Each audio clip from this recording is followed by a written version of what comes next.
Dr. Rosner. He asked that while you're thinking, you could share in the chat box your thoughts on why does academic honesty matter, socially as well as individually. It is my pleasure being with you this afternoon in place of Dr. Shao Ojeda. So thank you so much for attending today's webinar. Please remember to mute yourself whenever you are not speaking. All slides and links referenced in this webinar will be sent out, along with the recording, in the February Light Center monthly newsletter. We're going to start our 45-minute session in which we will get practical tips on how to teach academic integrity in our classrooms. First, a short introduction of today's speaker. Dr. William Rosner, a 26th graduate in adult learning and post-secondary education from Argosy University, has focused his research and professional life on the success of both students and faculty alike.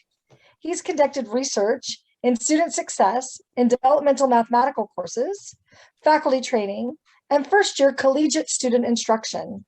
Since joining Westcliff University in the spring of 21, Dr. Rosner has led the redesign of the faculty and course scheduling process, revamped the part-time faculty hiring process, and is coordinating the development of our new online faculty database for use within the university. In addition, he also teaches as a faculty member here at Westcliff within the College of Business and the College of Education, teaching operations management, human resources management, and educational administration courses for our soon-to-be doctorate of education in curriculum instruction and leadership. Dr. Rosner also teaches as an adjunct instructor at Southern New Hampshire University within their first-year experience program, where he helps new undergraduate students take their first step into post-secondary life. Finally, he does have a personal life. He and his wife, Brianna, who is a high school English teacher, enjoy debating the future of education, both from the administrative and the educator points of view. When not thinking about teaching or education, he and his wife enjoy playing with their 3-year-old daughter, Olivia. Thanks, Professor Rosner, for facilitating today's workshop, and the floor is yours. Thank you very much, Professor Constant. I really appreciate that.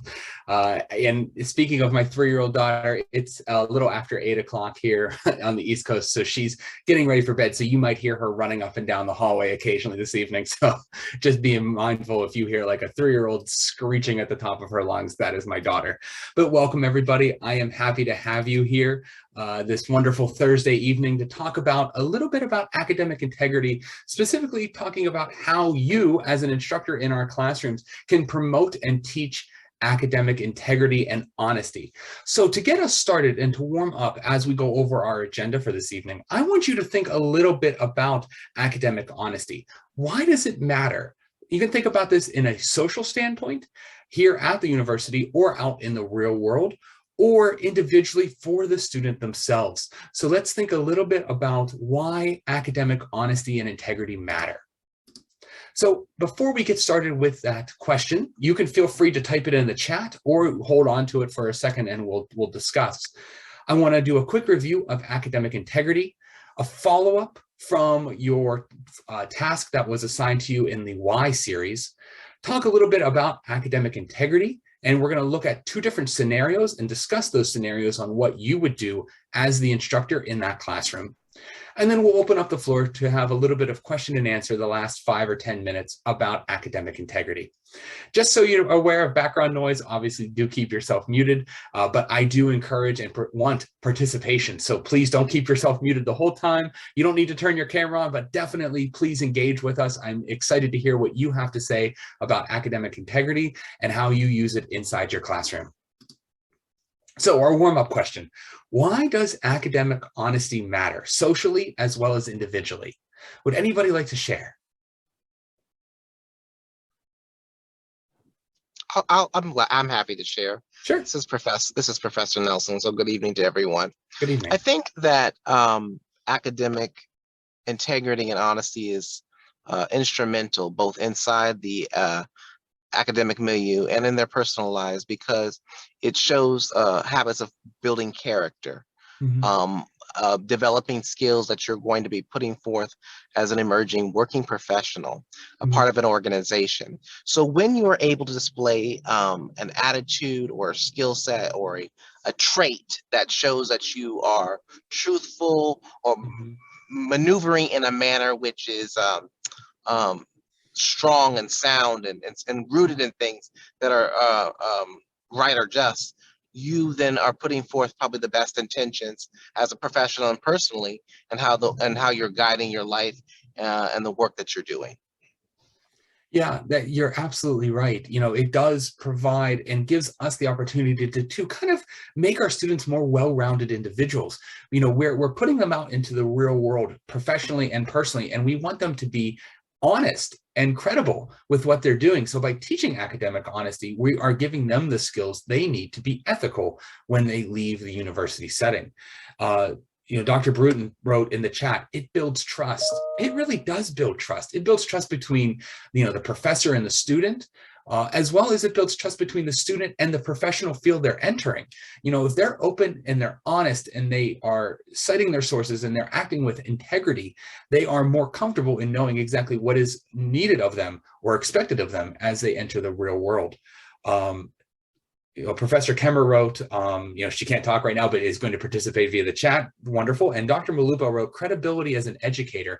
It does give us credibility. If we promote academic honesty in our classroom, it gives us the credibility as an educator to know, hey, we are doing what we need to do for our students, and our students will trust the material that we are providing. Would anybody else like to share?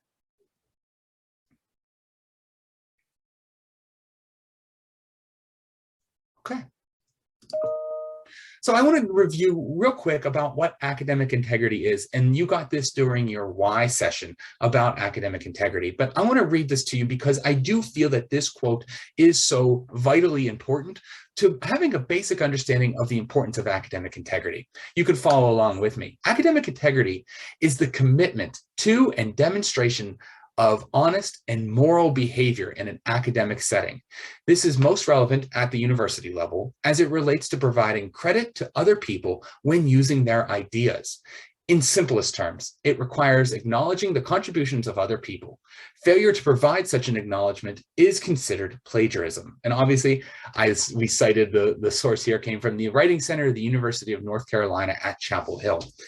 This is a major component of academic integrity. Obviously, we all know about plagiarism, but the purpose of being an academic and having academic integrity is to acknowledge the contributions of others. If you didn't come up with the idea, you need to say who did. And I often tell my students that in the classes I teach. Just because you know the grass is green didn't mean that you studied why the grass is green or how the grass is green. It's important that you acknowledge that other people have come up with those studies. Other people have had these ideas in the past, and that you are giving them the acknowledgement and the contribution to the field of study in which they have grown. So in your last session, the How series, or the Why series, excuse me, you talked about encouraging and teaching academic honesty in your classes. And you were told to come back to this lesson this time with a strategy, an idea, or a task or activity that you can do in your own classrooms. I would love to hear what you guys have come up with on how you can encourage and teach academic honesty in your classes.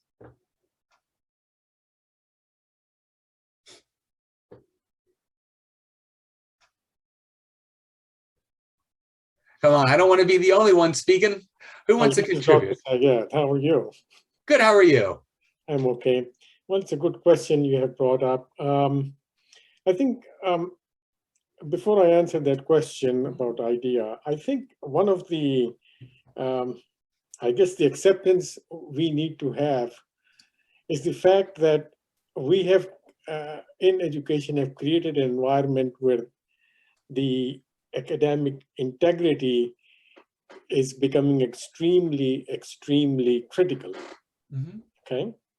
And I think from that perspective, we as educators, especially in higher learning, regardless whether it is higher learning or whether it is elementary school or high school, it really doesn't matter. Mm-hmm. I think the instructor, the professor, the teacher needs to set that discipline right from very early when the student starts education. Mm-hmm.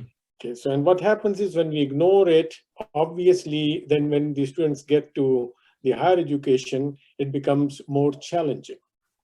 Okay. Mm-hmm.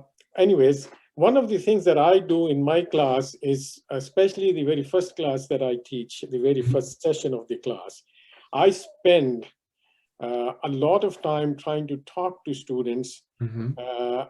and setting a very clear roadmap of my expectations that includes integrity, that includes what I expect from them. Mm-hmm. So there is no misunderstanding on the part of the student as to, because one of the challenges we have, obviously, we have a lot of professors and so on and so forth teaching a lot of courses.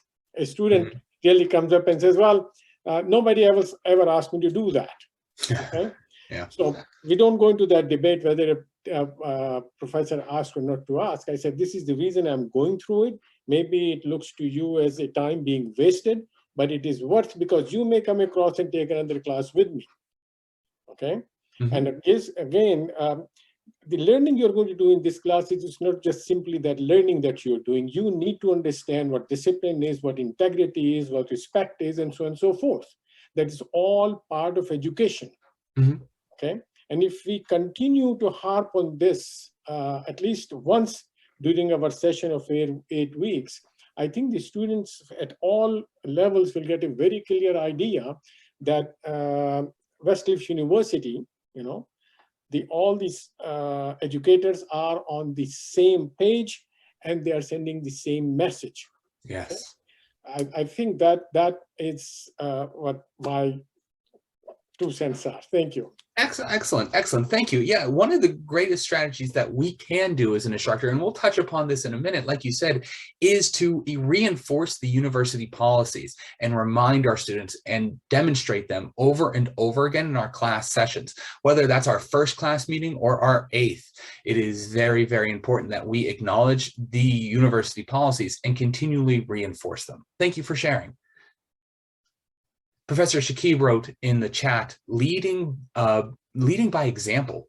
That is so very important. You know, and we'll touch upon this strategy as well in a few minutes. But hey, what are your presentations like? What are the PowerPoints that you're using? Are they simply copied and pasted from an internet source, or are they in your own words? Leading by example is a huge strategy that we can demonstrate academic honesty and integrity to our students. Yes, Professor Quimpa. Hi, good evening. Good evening. Yes, Dr. Ressner, I think I'm glad that the university is very strict on implementing this academic honesty.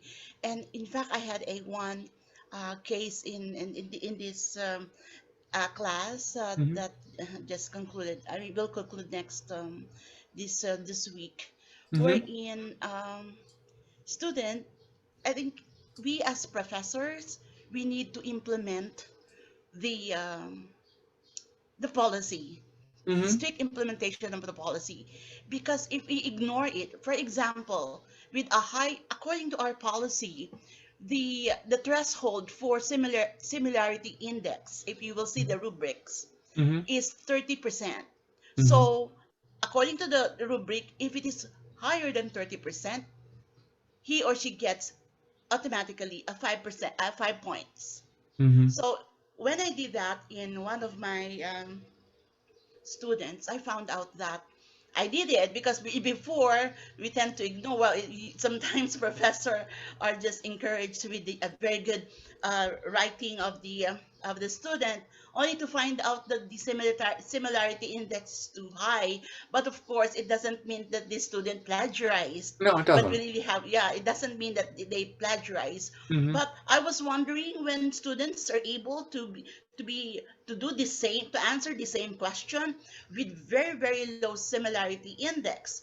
And so what they did, because they wanted to have a good grade, and they found out, oh, why is it that you just gave me this? I have a very good argument, organization, etc.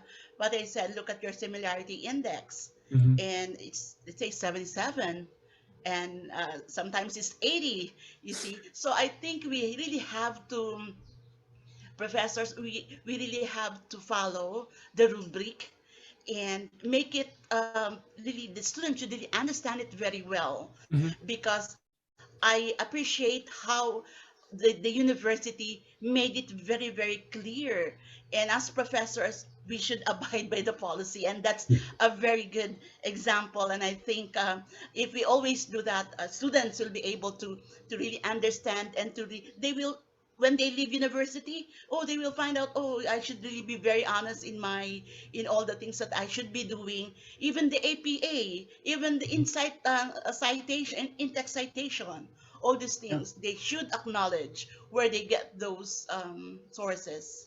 Absolutely. Being consistent across the brand, always enforcing academic honesty policies, whether you're teaching a 100 level course or a 900 level doctorate course, we should be always instituting and administering the policies of the university so our students know what is expected of them every step of the way.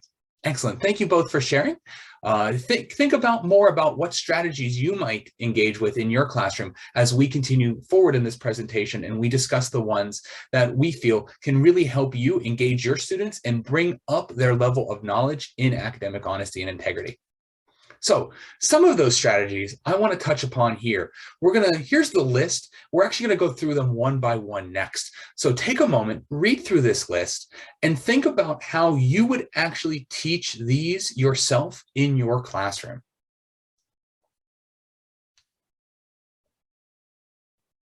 So some of these include covering and reviewing policies often, discovering your own students' abilities, encouraging quality time management, and that's one I want to touch on. Describe and model the writing process. Spend some time with the university library, teach paraphrasing, and explain the use and limits of collaboration. So let's talk a little bit about each one. How can you implement these strategies into your classroom? And again, I'm going to ask for participation. Engage with me. Let's discuss a little bit about each one of these strategies. Cover and review policies often. So we don't actually have to do this one. We talked about that already in our introduction.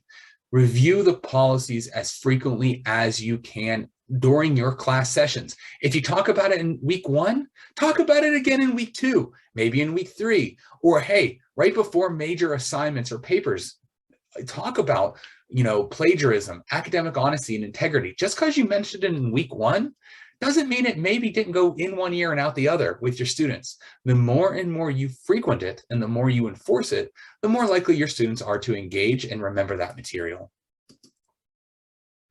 Discover student abilities. What do you think that one means? I would think that discovering student abilities means kind of checking in with them and seeing what they are aware of. I think we can make the assumption that they understand what may be something that may present as having integrity, but what's the comprehension of that? Checking in with them, having them define it, spell it out. Yeah, absolutely. We don't know our students' backgrounds. I mean, odds are you may have had some similar students from time to time, but undergraduate students are wildly different than master's level that are wildly different than doctoral. Also, we don't know their prior experiences with academic integrity, plagiarism, honesty, any of that stuff. They may have had 5 or 6 professors in a row that didn't enforce academic integrity all that much. And then they come to your class where you're going to be a stickler on it. They may, rebel against you initially until you meet them at their level.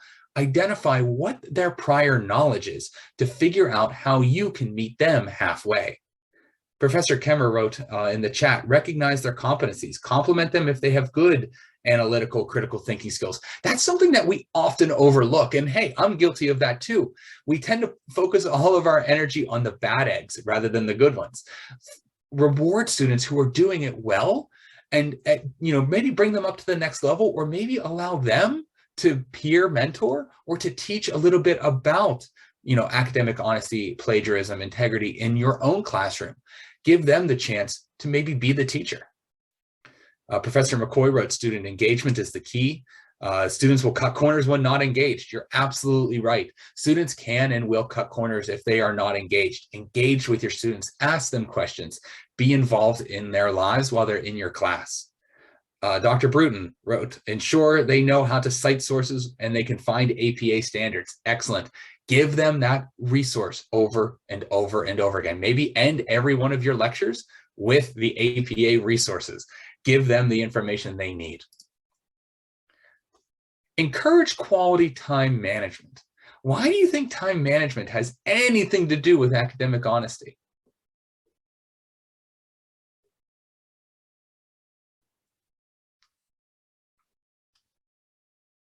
Anybody? Yeah, I think it has a lot to do with majority of the students, at least the level, master's and doctor's level, they are in a work environment. Yeah. They're working. And for them, it is challenging to find time to spend that is needed, especially in the research area and so on and so forth. Sure. And they try to, and this is what happens. If a paper is due on Sunday, they start working on it on Sunday. Okay, so it's extremely important that we as professors, which I do in my class a lot, is to make sure, hey, there's a paper due this week, we know that. So what are we doing on Monday, Tuesday, Wednesday, Thursday, Friday? When do you want to write the paper? Yeah. Encourage them to start early, start doing the research. So by the time they get to that point where they're going to write the paper, okay, they're at least have the information that they're going to use. They have at least planned, they have thought about it. So, and I see it in almost every class that we need to teach them that skill. Yes, it is difficult. You have a full-time job, I understand, but you have taken a big step. And the step you have taken is you've decided to go ahead and get more education. Okay. Yeah. Now that requires a little bit time management. Some of them are married, some of them have families, and so on and so forth.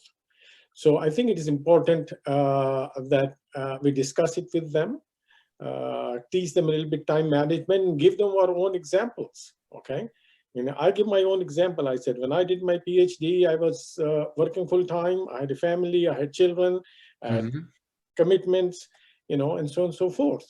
But that does not mean I'm not going to do the work that was needed to be done. I said, yes, I'll tell you right now. At times, I started to study at 10 o'clock at night. I was up until 2, 3 in the morning.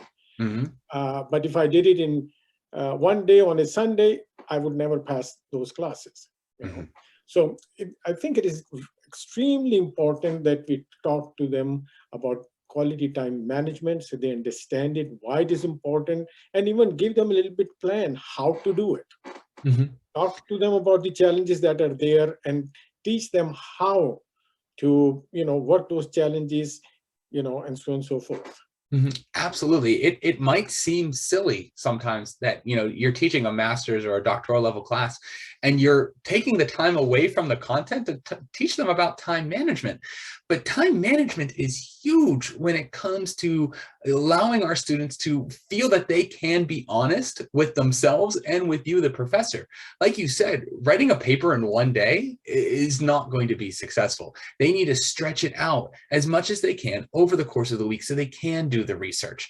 Even our undergraduate students, going to college and getting their education, it should be, but it may or may not be their top priority. They may have other things. A lot of our undergraduate students are in athletics, and that might be a huge time killer for them. And we need to understand that and figure out how to balance and help them figure out how to balance work, school, and sports. Professor Nelson. I just wanted to add that I think it's important to also connect the component of communication. A lot of times students are facing things that they're juggling multiple competitive things at the same time, juggling a lot. And there's an assumption that the professor or something in the syllabus is not clarified or understood, and they don't communicate. And so in being integrity and staying with your time commitments, but you also, I am not a mind reader. And I've emphasized that over and over again.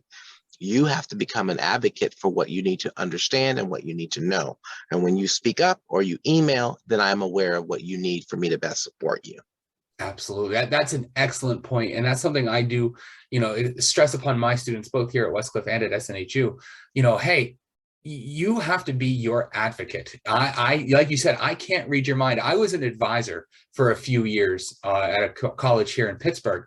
And I had to tell my students, I'd love to be able to read your mind. I wish I could read your mind, but I can't read your mind. So it's important as professors, we need to empower our students to feel comfortable, to reach out to us, to their advisor, to whomever, to say, hey, I need help with my time management. I need help figuring out how to research. I need help so I don't have the urge to go to Wikipedia and copy and paste an article and submit it to you. We need to give them the empowerment to come to us, to the feeling of comfort to come to us and ask for that kind of help. I wrote this one down here for my wife, who would be happy. She's an English teacher. Describe and model the writing process. This is something I personally feel has gone out the window, especially in undergraduate education. Students like to submit their first draft and act like it's their final draft. We need to encourage our students to use the writing process, to engage in the writing process.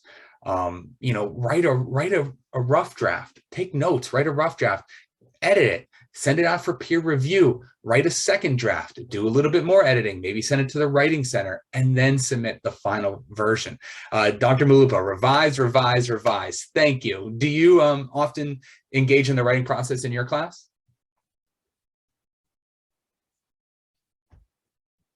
Seeing if she replies in the chat. She says, yes, always. Please engage in the writing process in your classroom. I can't stress that enough, how amazing the writing process can, really help your students, not only with time management, but also have them avoid, feeling the need to plagiarize, because they're constantly thinking about what it is they're writing, doing additional research, adding more material, and making their paper better and better. Dr. Rosner, this is Dr. Hojat. Can I add something that Yes, absolutely. I have been feeling for quite a while to talk about. We have only 2 hours. Sure. And teaching the most difficult topics that they don't have background on that. Sure. For example, teaching 731 without the student knowing anything about economics. So really there isn't that much time. Sure. I suggest for all the students, just put a course. I mean, make them to have a webinar or something before or after they are registered to the university, and teach them all of these things. Sure. I mean, these are quite, good enough, good amount of knowledge that they can be taught in a separate. Absolutely. Course, I think so, because really, I mean, I try to do all of them, especially I'm very sensitive to the writing. And they have come from different background. Sometimes I realize that this writing is not English. Sure. Because they are from different nationality and they got their first and second degree in another language. So this is my suggestion, because of we have only 2 hours and we have only 8 weeks. And a book of 400, 500 pages, you know? Sure. So we have our limitations. Absolutely. And you're right. You're absolutely right, Dr. Hojat. There is only so much, you can go over in a 2-hour period. You can mention it briefly at the beginning, at the end, and you're right about the, making sure our students do have a basic knowledge of it. And I do believe the new student orientation does cover, a little bit about, academic honesty. in it. But, you know, hey, we can always send out an email to our students after the class saying, hey, great job today. Here's what we covered. Hey, don't forget to, you know, focus on APA. Here's the link to the APA website. Empower them to do a little bit more research. And that is actually with this next strategy too. Spend some class time, it could be 5 minutes, to show them how to access the university library and use academic resources that are available to them here at Westcliff University. Don't forget about the resources that are offered to our students, such as the Writing Center. Students may not even know how to get to the Writing Center. So maybe spend 5 minutes, you know, maybe in the middle of one of your class sessions to show them, hey, let's all take a break. We're all going to turn our brains off for a second about the content. Let's show you how to get to the Writing Center, just so you guys know, and you know, you can use it when you're writing a very detailed and complicated paper. Teach paraphrasing. A lot of times we just assume our students know how to paraphrase. We see it a lot according to, you know, John, according to Smith. But are they really paraphrasing, or are they just taking, you know, Smith's idea and repeating it verbatim without any deeper thought or meaning behind it? Teach a little bit about paraphrasing. What does Smith mean when he says this quote? How does it relate to the content that we are discussing in the class? Encourage your students and teach them a little bit on how to paraphrase somebody else's thoughts. Explain the use and limits of collaboration. And I briefly want to talk a little bit about this one too. Does anybody have any idea about what I mean with the limits of collaboration?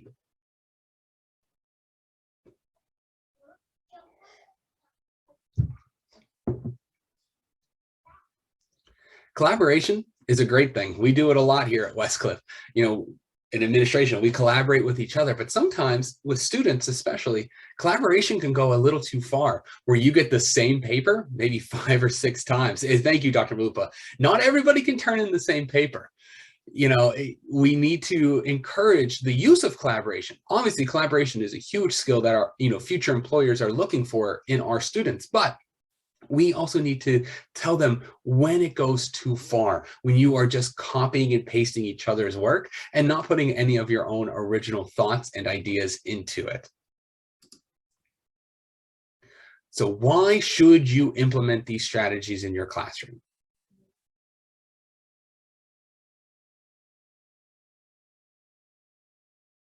I'll give you a hint. It connects back to the entire theme that we talked about right at the beginning.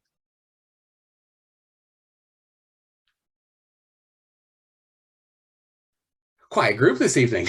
It is about making our students more holistic, to make them ethical, so that when they graduate Westcliff University, they go out into their field of study having an ethical mindset, knowing what is, you know, academically honest and appropriate for them in the real world.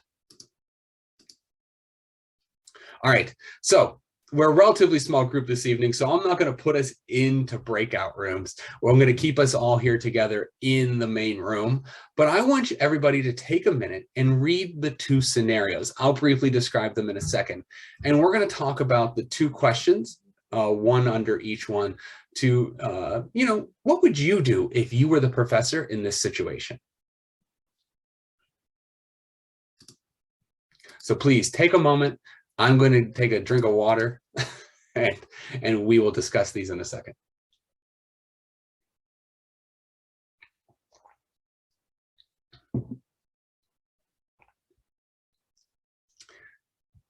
So in our first scenario, we have Ben. Ben is a student in an ecology class here at Westcliff, and he's writing a paper on DDT about bald eagles. He realizes his paper he wrote last semester actually could work for this one too. And he submits the exact same paper. Don't answer this yet, but is it academically dishonest for Ben to submit the same paper twice? What should Ben do in this situation? Now, scenario 2. Scott has to write a paper about some causes and symptoms of drug abuse for a public health class. He goes on the internet and finds several chat rooms that feature questions posted in which they say they are answered by doctors. He uses their answers in the paper and cites internet as the source. Is this sufficient? Is this a form of plagiarism and academic dishonesty? Why or why not? So let's look at, we're not going to go to the breakout room. So let's look at scenario number 1, the ecology course, submitting the same paper again. Who wants to take a guess on whether or not that is academically dishonest?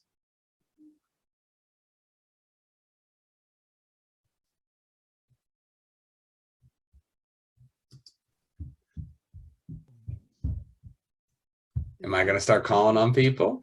It No, may this be Dr. Sai. considered as self-plagiarism. I'm sorry, go ahead. Yeah, sometimes it's called self-plagiarism. Mhm. It's not allowed Why isn't self-plagiarism allowed? because he used it once and he got grade for that student. And if he or she is free to use the same ideas, but needs to rephrase, not submit 100% copy of what is done before.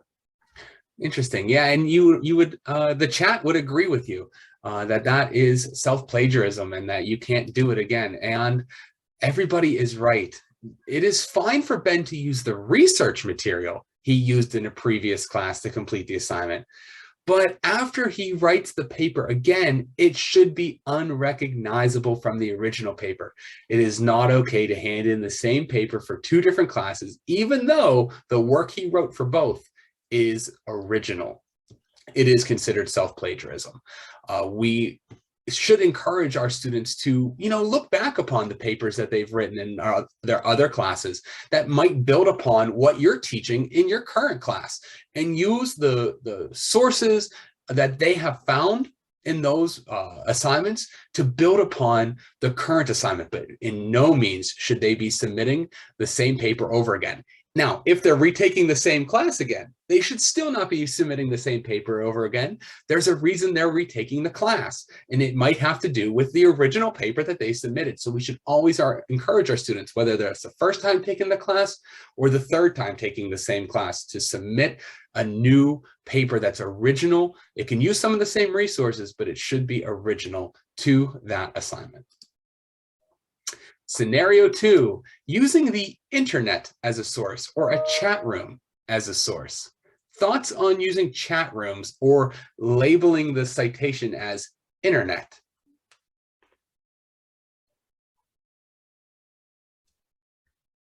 It's not a legit source.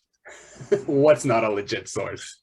A chat room? A chat room? And why wouldn't a chat room be a legitimate source? I was reading something interesting that Professor Lipto had put in for one of his classes. Mm-hmm. I think it was relating to if your sources does not have a degree in the field that they are writing about, then you probably don't want to use that as a source. If you're in a chat room full of different people, putting out all different types of information, your research is basically what it is, research. You want to go to the source. You want to identify the source. Don't just take anyone's first, second, third, or second, third research. Do it yourself. So I would say, yeah, definitely not a chat room. Yeah, not a chat room. What about, and thank you, Professor McCoy, I appreciate that. What about citing something as internet?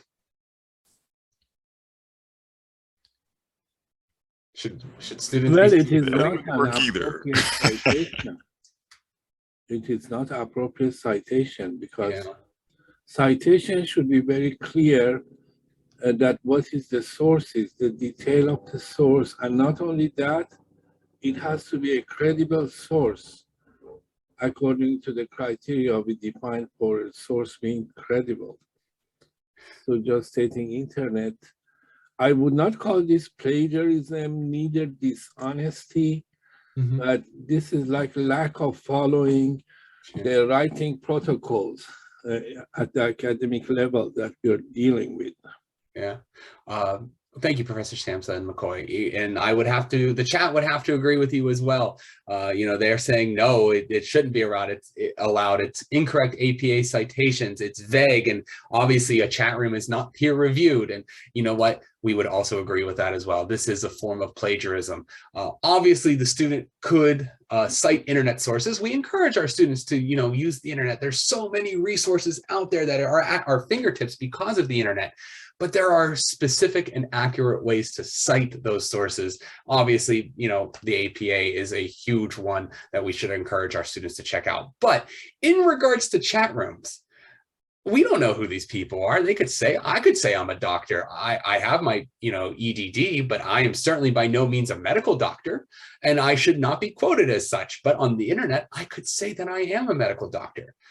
In the earlier session, I alluded to this also as the telephone game, where if I tell somebody and whisper it into their ear, and by the time it gets to the third or fourth or fifth or 20th person, it could be something completely different than from what I originally said. So chat rooms are not an appropriate source. They're not academic, they're not peer reviewed. And honestly, anybody could kind of say whatever they want. And we need to encourage our students to understand and feel safe and know what they're doing when they go onto the internet. Going to bob.com for your research paper might not be the best source. And we need to encourage them to use appropriate sources such as the university library. Okay, I want to make a comment here, Sure. Dr. Rosner, if Yes, I yes. may. I mean, I don't agree that any use of internet in general can be a source. I mean, any source in the internet can be used Yeah. as long as the student thinks that information is valid. Sure. We have I think we have standards for using the citing sources, right? Sources, we could be refer to them as being scholarly sources, or sometimes we call them peer-reviewed sources. Sure. These are there. It doesn't mean that these sources have to all to be on the paper. It means that it can be on the internet. No, yeah. In the electronic age, but not. I mean, there are certain standards for those sources that we can use from the internet. We have to specify a limit, a category of internet, purely internet sources that are acceptable as being scholarly. Of course. That's what I'm trying to make a note here. So I'm not going to do that definitely. I don't know about the others. That you're free to go to internet or and then take anything you think is valuable. Yeah. And then report that and then say that it's internet, or just give me an URL. I'm not going to accept it. Of course. You make an excellent point. We need to educate our students about appropriate use of internet resources. We do know that, .coms, hey, anybody could get a .com, but a .edu or a .gov may be a little bit more peer reviewed than something else. Yes, Professor Angel. Hey, good evening team. Hey, the only point that I want to make is I think it's important to make this a teachable moment. Yes. So based on the example, I can see that the student, he can get the commitment, he's doing the research, he's committing the time. So he's just kind of guiding the student, as well as the other professor says, it needs to be a left and right limit, but I just teach those students what is that left and right limits. And just like you say at the beginning, some of these students, because other professors were, a little bit complacent, didn't went through the vetting process of APA. So when they come to a professor like us, that is like, hey, you will be evaluated on the originality of your assignment. And when you don't meet the standard or the quality of the paper is poor, then you will see that students start being disappointed, losing motivation, all the stuff. So I think that the criticality just making that a teachable moment. Thank you. Thank you, Professor Rios. I love the phrase teachable moment. Yeah, I mean, we can hark on a student over and over and over again. And if they're not getting it, hey, there's a reason. But that first time, maybe even that second time that they submit something that's sketchy with, plagiarism or citations, Obviously, we do have to follow university policies, but let's connect one-on-one with those students and really help them better understand what went wrong. Why did you feel that you needed to plagiarize? What can we do together as a team, me and you, to make sure that that doesn't happen again? Now, obviously, it may or may not work every single time, but it shows the student that you care about them and you are empowering them as their instructor to do what is ethically necessary to be successful in your classroom. To start the conclusion, I do want to provide, obviously, Westcliff University resources that we can look at ourselves or also gear our students to. They're all in the catalog and student handbook, usually on around page 246, 247, between academic integrity, cheating, fabrication, plagiarism, and multiple submissions, in case you or your students have any questions on those policies from the university. And we've already kind of started questions and answers regarding academic integrity. Happy to take any more. Please don't jump out yet. Professor Constant also wants to talk about our next session, but I'm happy to take a little bit of questions and answers. And she also put in the chat the survey for the light experience regarding this session. Always looking forward for your feedback about what you like on these sessions, what you don't like, and what you might like to see going forward. Thank you, Dr. Rosner. So our final comments for this evening are to thank everyone for attending our session. Please make sure to take the surveys that I've included in the chat. I've added those links, and the webinar survey and the other is part of your PD activity, so make sure you record it. We want you to have a great rest of your week, and if you have any other thoughts or if you're having trouble with the surveys, please let me know and I'll let Dr. Shao Ojeda know. And with that, we will call our Light Center time together this evening to a close. Thank you again, Dr. Rosner. You're very welcome. Thank you all for your time this evening. On the screen right now is our next one for next month. Don't forget about them as well. I'm excited about that presentation too. No.